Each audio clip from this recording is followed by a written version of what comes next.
자, 안녕하세요. 조한 선생님입니다.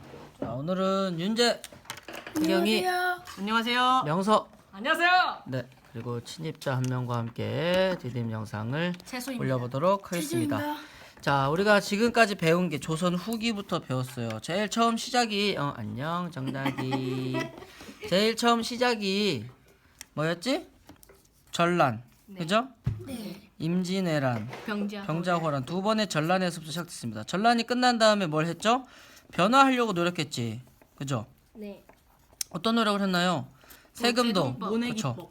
세금도 바꿨고 모내기법 하면서 생량도 늘어났고, 그러니까 서민 생활이 어떻게 됐어요? 풍요로웠어. 그쵸? 서민 문화가 발달했습니다.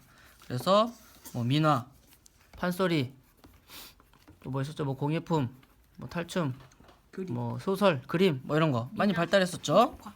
그렇죠. 자, 그랬는데 좋아졌나요? 네. 좋아졌다가 다시 안 좋아져요. 뭐 때문에? 탐관오리. 그렇죠. 탐관오리. 바로 이분들이 세도 정치를 했기 때문에 다시 나라가 어려졌다. 그렇죠? 그래서 결국 어떤 일이 일어났어요? 농민들이 저 함성을 질렀죠. 그게 바로 봉기. 농민 봉기입니다. 그래서 임술 농민 봉기, 진주 농민 봉기, 뭐 홍경래난 이런 것들이 있었습니다. 자, 그러면서 이제 외부적으로는 어떤 압박이 들어오냐? 바로 개항. 한국을 열라고 하는 거죠. 조선과 교류하고 싶은 그런 나라들이 많아집니다.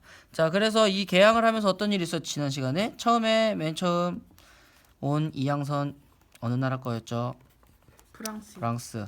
자, 오늘 카메라 박물관에서도 봤죠? 네. 처음 이때 이 시절에 우리나라 사진을 찍었다고 합니다. 미국에서는 제너럴 셔먼호라고 하는 상선이 와서 개항을 요구했었죠. 자, 그리고 일본에서는 운요호가 와서 개항을 요구했고, 결국 일본하고는 어떤 걸 하게 됩니까? 통상. 그쵸? 무슨 강화도 조약. 그렇죠. 최초의 근대적 조약인 강화도 조약. 이거는 평등하다 불평등하다? 안타깝게도 불평등 조약이더라 라는 것들 배웠었습니다. 자, 그리고 우리가 프랑스 병익양육 때는 잃어버린 게 있었지? 네. 어디에 있는 거? 규장각은 규장각인데 바깥에 있는 규장각. 왜 규장각에 있던 문서들을 잃어버렸다고 했습니다. 그 내용이 바로 여기에 자세히 나와 있습니다. 자, 조선 왕조 의궤는 왜 프랑스에 있었을까? 이 조선 왕조 의궤라는 거를 가져갔는데요. 자, 왕실 물품, 조선 왕조 의궤 이런 것들을 안전하게 보관하려고 강화도에 갖다 놨었는데, 프랑스군이 병익양요 때 정족상선 전투에서 패하고 물러가면서 왕실 물품과 책들을 가져갔대요. 네, 그리고 궁궐을 불태웠대. 그 조선 왕조 의궤는 바로 요겁니다. 이 의궤라고 하는 건 어떤 거냐? 예를 들면 우리 광진초등학교는 월요조회를 이렇게 한다. 우리 광진초등학교는 운동회를 이렇게 한다. 우리 6학년 4반에서는 1인 1역을 이렇게 한다. 그런 중요한 기록들을 그림과 함께 남겨놓은 거야. 이런 게 조선 왕실과 관련된 거라면 굉장히 귀중한 문서가 되겠죠? 이런 것들을 가져갔습니다. 그리고 언제 가져왔다? 2011년에 프랑스에서 우리나라에 환수 되돌려 주었다고 합니다. 그 돌려주는 행사를 2011년에 이렇게 경복궁에서 성대하게 치루었다고 해요. 자, 그래서 결국 조선이 개항을 시작을 하게 됩니다. 자, 그리고 개항을 하면서 의견이 갈렸겠죠. 김태경, 예. 담임 선생님을 바꾸는 거에 대해 어떻게 생각해요? 절대 안 돼. 절대 반대. 김윤재는 찬성하겠죠. 네? 자, 이렇게 담임 선생님을 바꾸는 거 하나만 해도 찬성과 반대가 가리듯이 더 큰 조선의 개항이냐 아니냐를 놓고 우리가 생각을 했을 때는 더 많은 찬성과 반대 입장들이 있었겠죠. 그 중에서 대표적인 사람들 두 사람을 오늘 알아보겠습니다. 첫 번째 분은 박규수입니다. 찬성일까요? 반대일까요? 그냥 맞춰봐. 이름만 듣고 맞춰봐. 반대. 반대. 찬성. 찬성? 반대. 찬성. 자, 그럼 최익현. 반대. 왜요? 많이 들어봤어요. 많이 들어봤어요? 네. 책에서. 자, 그럼 한번 읽어보도록 하겠습니다. 두 분이 나오는데요. 첫 번째 박규수 학자입니다. 1870년대 박규수는 사랑방 젊은이들을 붐볐대. 그러니까 집에 젊은이들이 많이 온 거야. 10년 후 갑신정변이라는 걸 일으킨 김옥균, 홍영식, 박영효, 서광범 이런 사람들이 박규수로부터 개화에 대한 가르침을 받았대. 그럼 이 사람은 개화를 주장하는 사람일까 반대하는 사람일까? 주장. 그렇죠. 이 사람이 개화에 대한 걸 가르쳐 줬대요. 자, 왜 가르쳤냐? 밑에 보니까 서양의 침략으로 어려움을 겪는 청의 현실을 직접 목격했대. 그리고 서양 문물의 수용에 대해 고민했대요. 과연 서양 문물을 수용해야 될까 말아야 될까? 그래서 서양을 오랑캐로만 취급할 수도 없고 오랜 조선의 전통 문화를 모두 버리고 서양 문화를 받아들일 수도 없다고 생각했대요. 자, 그래서 나라가 안정되고 서양의 문물을 받아들이면 좋겠지만 그러기에는 너무 늦는다고 생각을 해서 나라의 안정과 서양의 교류를 동시에 추진하고자 했대요. 그래서 서양의 여러 나라들이 무력으로 공격해오면 싸우고 교류를 요청하면 조약을 맺고 근대 문물을 받아들여 나라를 부강하게 만들었다. 자, 이분도 그냥 무조건 찬성만 한 건 아니지. 네. 그죠? 시비를 걸면 싸우고 그렇지 않고 친구하자 하면 친구를 하겠다. 그런 입장입니다. 전체적으로는 박규수 학자의 입장은 찬성의 입장이 되겠어요. 자, 그러면 오른쪽 페이지에 최익현이라고 하는 분의 의견도 한번 들어보겠습니다. 자, 이분은 강화문 앞에서 강화도 조약 체결에 반대하는 상소를 했대요. 상소는 뭐야? 1인 시위 같은 거죠. 왕한테 편지를 쓰고 시위를 하는 겁니다. 목숨 걸고 상소를 한다는 뜻으로 멍석에 도끼를 얹었대요. 자기의 말이 틀리면 도끼로 자기 목을 쳐도 좋다. 도끼로 손톱을 깎아달라고 하진 않았겠죠. 그죠? 자, 그러면서 이렇게 얘기했대요. 전하, 조약을 맺으면 저들의 교역에 욕심을 부릴 것입니다. 그런데 저들의 물건은 모두가 지나치게 사치하고 기이한 놀이개이며 그 양도 무한합니다. 뭐야? 사치하고 기이한 놀이개. 여러분들이 갖고 노는 뭐 트럼프 카드나 뭐 액체 괴물 또는 뭐 이렇게 계속 돌아가는 거 그거 뭐죠? 피스피너. 뭐 그런 거 이런 사치하고 기이한 놀이개. 정답이도 이게 사치하고 기이한 놀이개에 속하겠죠. 자, 그 양도 무한하대.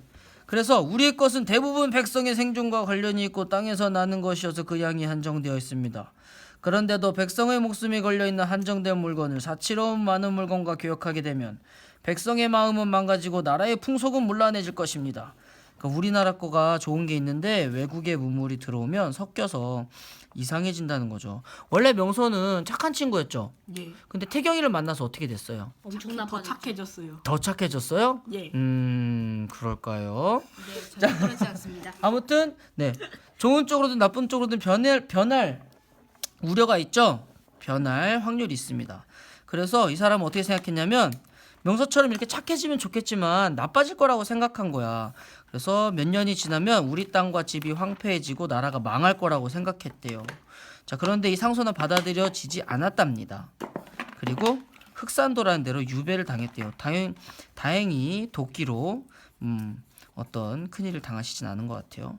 그리고 나서 나중에 항일 의병장, 일본에 맞서는 군대의 장수로 활동을 하셨다고 합니다. 자, 그럼 결국 이분은 찬성이에요, 반대예요? 반대요. 반대다. 여기서 한 가지 중요한 것은 박규수라는 학자도 무조건적인 찬성입니까? 아니요. 그건 아니죠. 네, 싸우자고 하면 우리도 싸운다. 하지만 좋은 문물을 전해주겠다 하면은 교류를 하겠다라는 겁니다. 자, 한 장을 넘겨서 여기만 보겠습니다. 자, 이런 사진들. 네, 오늘 우리가 카메라 박물관에서 다 봤던 그런 사진들입니다. 63쪽에 나와 있는 이 별기군 사진, 실제 사진이에요. 그 당시에 있었던 군대의 모습입니다. 그리고 밑에도 이렇게 사진인지 그림인지 정확히 모르겠지만 네, 있습니다. 자, 그러면 어쨌든 이렇게 찬성과 반대 입장이 있었는데 결국 개항은 이루어졌습니다. 그리고 어떤 일들이 있었는지만 간단히 알아보도록 하죠. 자, 근대 문물을 적극적으로 받아들일 때요. 자, 어떤 사람들, 박규수의 입장이 받아들여진 거예요? 최익현 입장이 받아들여진 거예요? 그렇죠. 박규수와 같은 학자들의 입장이 받아들여진 거죠. 그래서 근대 문물을 적극적으로 받아들였대요. 그래서 일본이랑 청에 사절단과 유학생을 보내서 무기 그리고 근대적 제도 이런 것들을 배우려고 했답니다. 제일 먼저 배운 게 무기야, 무기. 왜 그럴까? 서양의 전투. 무기가 세서. 그쵸. 그 당시 조선은 그렇게 힘이 강한 나라가 아니었기 때문에 먼저 우리나라를 강하게 만들기 위해서 이런 걸 제일 먼저 배웠던 것 같아요. 자, 하지만 문제도 있었대요. 자, 그 당시에 조선에는 공장이라는 게 없었죠. 근데 이런 소규모 수공업으로 이루어지던 조선의 산업은 서양 문물이 들어오니까 경쟁력을 잃게 된 거예요. 예를 들어서 우리나라에서 반도체를 한 달에 한 개 만든다, 아니, 하루에 한 개 만든다고 합시다. 근데 미국에서는 반도체를 하루에 100개씩 만들어요. 그러면 수요가 많다고 하면 네? 반도체를 찾는 사람이 많으면 우리나라 물건을 찾겠어요? 미국 물건을 찾겠어요? 미국 물건. 당연히 양이 많은 미국 물건을 찾겠죠. 그러니까 경쟁력이 없어지는 거야. 그리고 일본 상인들이 쌀을 우리나라 쌀을 일본으로 유출했대. 그러면 우리나라 쌀이 많아져요, 적어져요? 적어져요. 물건이 적어지면 값이 오를까 적을까? 올라요. 그렇죠. 허니버터칩 네. 같은 거 예전에 마트에서 찾기 어려웠죠. 네. 그렇죠? 그때 가격이 비쌌어요, 쌌어요? 비쌌어요. 비쌌죠. 자, 물건이 줄어들고 찾는 사람이 많아지면 가격은 비싸지는 겁니다. 그래서 쌀값이 올랐대. 그래서 쌀을 생산하는 땅 주인, 상인 이런 사람은 이익을 얻었지만 이 쌀을 돈 주고 사야 하는 일반 백성들이나 농민들은 생활이 어려워졌겠죠. 자, 그래서 우리가 오늘은요 여기까지 자 조선의 역사가 어떻게 흘러왔는지 임진왜란 병자호란부터 서민문화가 발달했지만 세도덩치로 봉기가 일어났고 그러면서 개항이 됐고 그러면서 네, 개항의 찬성과 반대 박규수와 최익현 학자의 의견을 보고 결국 개항이 이루어진 다음엔 어떤 변화들이 있었는지 알아봤습니다. 자, 조선이 문물을 적극적으로 배우려고 했고 네, 하지만 반면에 조선의 어려운 점도 있었다라는 것에 대해 공부를 해봤습니다. 자, 마지막으로 밑에 그림을 보면요, 이거는 수신사. 예전에 통신사 기억납니까? 네. 그렇죠. 전쟁 이후에 일본에는 통신사. 청나라엔 연행사. 기억나죠? 네. 자, 그거 보냈듯이 수신사를 보냈다고 합니다. 자, 여기까지 공부했고요. 자, 정답이 여기. 할 말 있나요, 김태경? 안녕하세요. 그게 다예요? 아주 유익한 디딤 영상이었어요. 네, 저도 그렇게 생각합니다. 윤재, 오늘 두 번째인데요. 많이 할게요. 네, 학원 빠지려고 남아 있는 건 아니죠? 아니, 시간 남아서 그래요. 아, 역시 착하고 성실한 윤재입니다. 영사는 할 말 있나요? 정답이가 너무 불쌍해요. 왜요? 아까 책에 깔려 있었어요. 선생님이 깔았잖아요. 네, 미안합니다. 진심으로 사과할게요. 미안하다. 네. 자, 지우 할 말 있나요? 근데 왜 거기 그렇게 앉아 있어요? 깡패같이 앉아 있어요. 박쥐인가요? 네. 자, 오늘 여기까지 수고해요, 하겠습니다. 그러면. 자, 내일 학교에서 만나게 박수!